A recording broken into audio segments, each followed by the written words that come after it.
Shalom, everyone, from the Integral House of Israel. We're going to be starting the next Torah portion, Ki Tetze, which means when you go in Hebrew.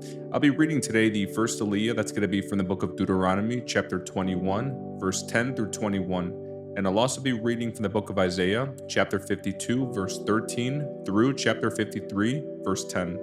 Suppose you go out to war against your enemies, and the Lord your God hands them over to you, and you take some of them as captives. And suppose you see among the captives a beautiful woman, and you are attracted to her and want to marry her.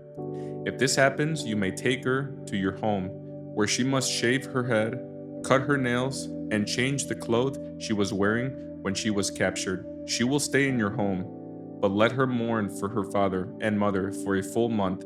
Then you may marry her, and you will be her husband, and she will be your wife. But if you marry her, and she does not please you, you must let her go free.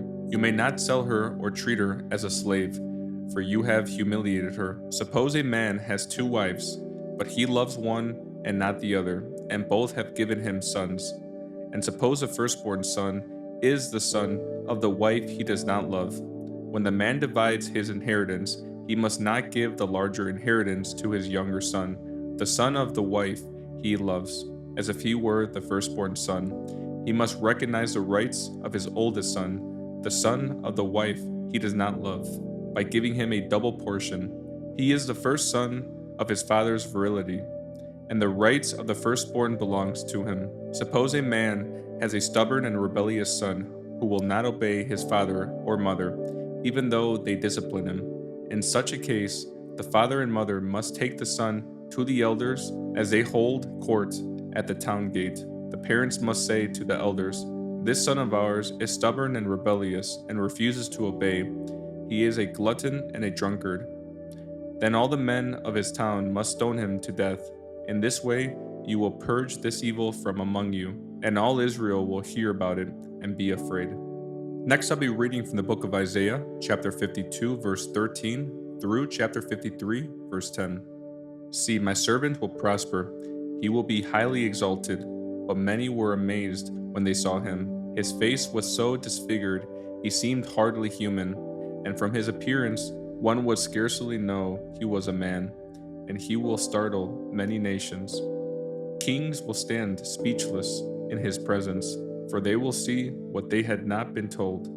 They will understand what they had not heard about. Who has believed our message? To whom has the Lord revealed his powerful arm? My servant grew up in the Lord's presence like a tender green shoot, like a root in dry ground. There was nothing beautiful or majestic about his appearance, nothing to attract us to him. He was despised and rejected, a man of sorrows, acquainted with deepest grief. We turned our backs on him and looked the other way. He was despised, and we did not care. Yet it was our weaknesses he carried. It was our sorrows that weighed him down, and we thought his troubles were a punishment from God, a punishment for his own sins. But he was pierced for our rebellion, crushed for our sins. He was beaten so we could be whole. He was whipped so we could be healed. All of us, like sheep, have strayed away. We have left God's paths to follow our own. Yet the Lord laid on him the sins of us all.